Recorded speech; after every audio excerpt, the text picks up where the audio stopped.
এই দেখ টাকা ধরে না বাবা, আবার লোকের বাড়িতে পুজোতে এসছো না? ফোন দিয়ে পুজো না বাবা, নাহলে খারাপ হয়ে যাবে।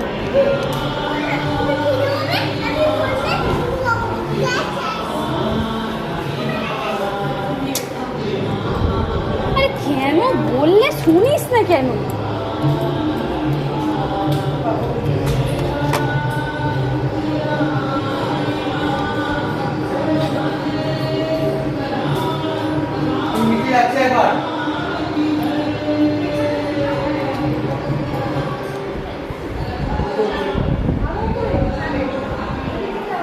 আমরা এসেছি আজকে পুজো বাড়িতে, হাতারানি পুজো বাড়ি নিমন্ত্রণ করেছিল, এসেছি।